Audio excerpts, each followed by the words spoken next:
हम सुनी है कि पलामू के बड़का ब्यास तू ही हो। कहते कैसे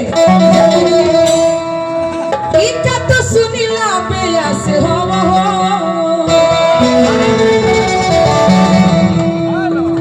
हरे रिया के कमल बास हो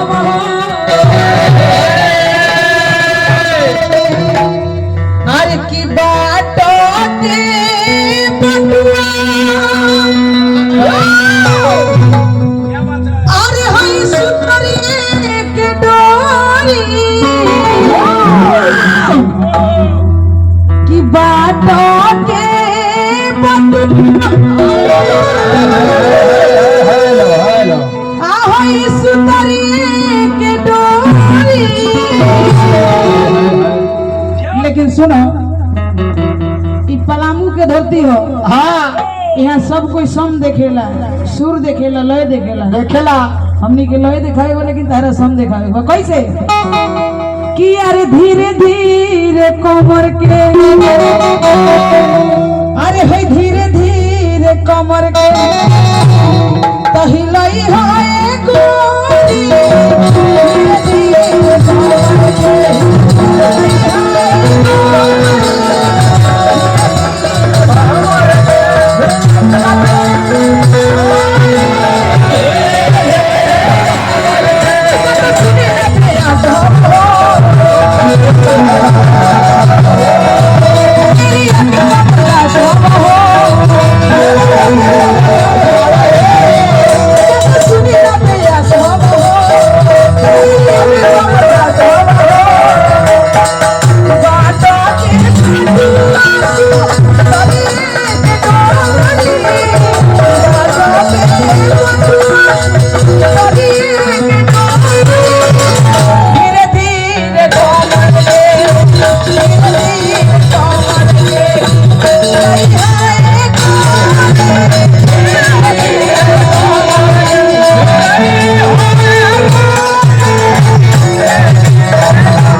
बहुत सारा आशीर्वाद भैया की तरफ से और हिंदू से बड़े भैया की तरफ से बहुत सारा आशीर्वाद बार बार प्रणाम।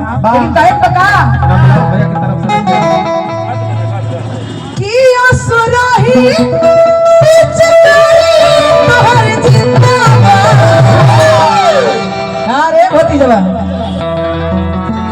होली हो तो भतीजा तोरे मैया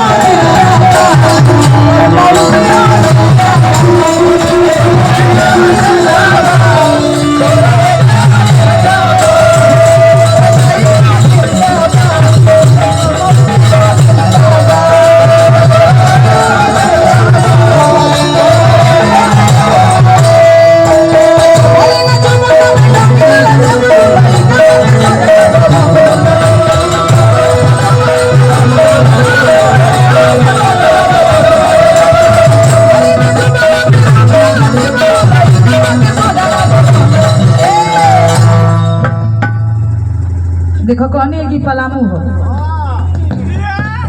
ये पलामू सब कुछ समझेला, भले वो गुमशुदा रहता है लेकिन उसे आता सब कुछ है।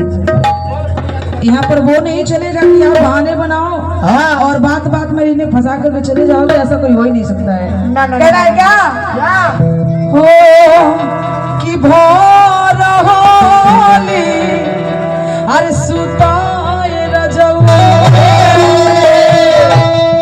अरे की भोर होली अरे सुताए रजऊ, अरे हयो ही किया चरवा हो है भोर होली सुताए, ऐसे तो करे लो तू लइका ले खाला